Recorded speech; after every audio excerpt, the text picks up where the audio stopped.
അധികാരം ഏറ്റെടുത്ത് 100 നാൾ പിന്നിടും മുൻപേ താരിഫ് പ്രതികാരത്തിലെ ആദ്യഘട്ടം അമേരിക്കൻ പ്രസിഡന്റ് ഡൊണാൾഡ് ട്രംപ് പൂർത്തിയാക്കി കഴിഞ്ഞു. മറുചുങ്കത്തിലൂടെയാണ് മറ്റു രാജ്യങ്ങൾ അമേരിക്കയെ പ്രതിരോധിക്കാൻ തീരുമാനിച്ചതും. ആഗോള വ്യാപാരത്തെയും അതുവഴി സമ്പദ് വ്യവസ്ഥയെയും നിശ്ചലമാക്കുന്ന യുദ്ധത്തിന് വഴിവെട്ടിയ ട്രംപിന്റെ അമേരിക്ക കൂടിയാണ് അതിന്റെ അനന്തരഫലങ്ങൾ അനുഭവിക്കാൻ പോകുന്നത്. 10% തീരുവ ഏപ്രിൽ 5 മുതൽ പ്രാബല്യത്തിൽ വന്നപ്പോൾ രാജ്യങ്ങൾക്കുള്ള കൂടിയ തീരുവ ഏപ്രിൽ 9 പ്രാബല്യത്തിൽ വരിക. പകരച്ചുങ്കം യുഎസിന്റെ സമ്പദ് വ്യവസ്ഥയെ ശക്തിപ്പെടുത്തുമെന്നാണ് ട്രംപ് പറയുന്നത്. ഇപ്പോഴിതാ അടിയന്തര പ്രതികാര നടപടിയെന്നോണം ചൈനയ്ക്ക് പിന്നാലെ അമേരിക്ക പുതിയതായി നികുതി ചുമത്തുന്ന ഉൽപ്പന്നങ്ങൾക്ക് പകരമായി അധിക തീരുവ ചുമത്തേണ്ട അമേരിക്കൻ ഉൽപ്പന്നങ്ങളുടെ പട്ടിക യൂറോപ്യൻ കമ്മീഷൻ നിർദ്ദേശിക്കുമെന്ന് ആണ് റോയിട്ടേഴ്സ് റിപ്പോർട്ട് ചെയ്തിരിക്കുന്നത്.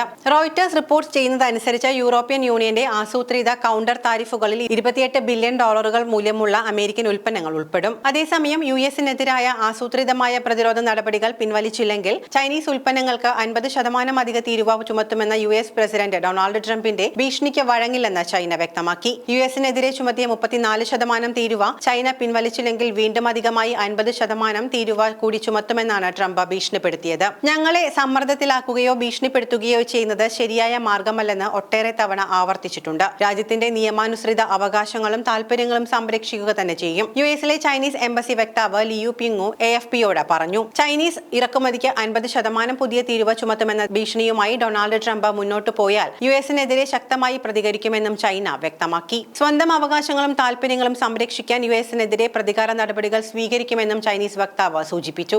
യുഎസിന്റെ പകരം തീരുവകൾ ഏകപക്ഷീയമായ ഭീഷണിപ്പെടുത്തൽ രീതിയാണെന്ന് ചൈനീസ് വാണിജ്യ മന്ത്രാലയം കുറ്റപ്പെടുത്തി. ചൈന സ്വീകരിച്ച പ്രതിരോധ നടപടികൾ രാജ്യത്തിന്റെ പരമാധികാരം, സുരക്ഷ, വികസന താൽപര്യങ്ങൾ എന്നിവ സംരക്ഷിക്കുന്നതിനും രാജ്യാന്തര വ്യാപാര ക്രമം നിലനിർത്തുന്നതിനും ലക്ഷ്യമിടുന്നു. അവ പൂർണ്ണമായും നിയമാനുസൃതമാണ്. ചൈനയ്ക്കുള്ള തീരുവ വർദ്ധിപ്പിക്കുമെന്ന യുഎസ് ഭീഷണി ഒരു തെറ്റിനു മുകളിൽ മറ്റൊരു തെറ്റ് ചെയ്യലാണ്. ചൈന ഒരിക്കലും അത് അംഗീകരിക്കില്ല. യുഎസ് പ്രതികാര നടപടികളിൽ ഉറച്ചുനിന്നാൽ ചൈന അതിനെതിരെ അവസാനം വരെ പോരാടുമെന്നും ചൈനീസ് മന്ത്രാലയം അറിയിച്ചു. ചൈനയ്ക്ക് മേൽ 50% വരെ തീരുവ ഏർപ്പെടുത്തുമെന്ന കഴിഞ്ഞ ദിവസമാണ് ഡൊണാൾഡ് ട്രംപ് ഭീഷണി മുഴക്കിയത്. കഴിഞ്ഞയാഴ്ച പ്രഖ്യാപിച്ച തീരുവകൾക്കെതിരെ ചൈന പ്രതികാര നടപടികൾ എടുത്തതിന് പിന്നാലെയാണ് ഈ താക്കീത്. പ്രഖ്യാപിച്ച പകരം തീരുവ 90 ദിവസത്തേക്ക് മരവിപ്പിക്കുമെന്ന പ്രചാരണം വ്യാജമാണെന്നും അത്തരമൊരു നടപടിയില്ലെന്നും വൈറ്റ് ഹൌസ് അധികൃതർ അറിയിച്ചു. ട്രംപിന്റെ നയത്തിൽ ചോക്ലേറ്റ് മുതൽ സകല ഉൽപ്പന്നങ്ങൾക്കും വില കുത്തനെ ഉയർന്നിട്ടുണ്ട്.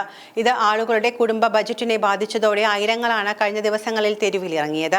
ഏപ്രിൽ 2 ലോകരാജ്യങ്ങൾക്ക് താരിഫ് ഏർപ്പെടുത്തിക്കൊണ്ടുള്ള പ്രഖ്യാപനത്തിൽ ഡൊണാൾഡ് ട്രംപ് ഒപ്പുവെച്ചത്. ഏപ്രിൽ 1 ലോക വിഡിദിനമായതിനാൽ ഏപ്രിൽ 2 മുതൽ താരിഫ് ഏർപ്പെടുത്തുമെന്നാണ് ട്രംപ് നേരത്തെ അറിയിച്ചിരുന്നത്. ഈ വർഷം തുടക്കം 20% തീരുവയാണ് അമേരിക്ക ചൈനയ്ക്ക് മേൽ ഏർപ്പെടുത്തിയിരുന്നത്. എന്നാൽ കഴിഞ്ഞ ദിവസം 34% കൂടിയ അധിക തീരുവ ട്രംപ് പ്രഖ്യാപിക്കുകയായിരുന്നു. ഇതോടെ അമേരിക്ക ചൈനയ്ക്ക് മേൽ ഏർപ്പെടുത്തിയ തീരുവ 54% മാറി. ട്രംപിന്റെ പ്രതികാര ചുങ്കത്തിന് പകരമായി ചൈന 34% അധിക തീരുവ ചുമത്തുകയായിരുന്നു. കൂടാതെ അപൂർവ ഭൗമ ധാതുക്കളുടെ കയറ്റുമതിയിലും നിയന്ത്രണങ്ങൾ ഏർപ്പെടുത്തി. 30ഓളം യുഎസ് സംഘടനകൾക്കും ചൈന നിയന്ത്രണങ്ങൾ ഏർപ്പെടുത്തിയിരുന്നു. അമേരിക്കയുടെ വ്യാപാര കമ്മി കുറയ്ക്കാൻ എന്ന പേരിലാണ് ലോകമെമ്പാടുമുള്ള രാജ്യങ്ങളിൽ നിന്നുള്ള സാധനങ്ങൾക്ക് 10 മുതൽ 49% വരെ ട്രംപ് ഇറക്കുമതി ചുങ്കം ചുമത്തിയത്. അതേസമയം അമേരിക്കയുടെ പ്രഖ്യാപനത്തിന് ശേഷം താരിഫുകളുടെ ആഘാതം ലഘൂകരിക്കാനുള്ള ശ്രമത്തിലായിരുന്നു ദക്ഷിണേന്ത്യൻ രാജ്യങ്ങൾ. ഇന്ത്യ അടക്കമുള്ള രാജ്യങ്ങൾക്കെതിരെ ട്രംപ് പകരച്ചുങ്കം പ്രഖ്യാപിച്ചിരുന്നു. തീരുവക്കാര്യത്തിൽ താൻ ദയാലുവാണെന്ന് ആവർത്തിച്ചുകൊണ്ടായിരുന്നു ട്രംപിന്റെ ഈ പ്രഖ്യാപനം.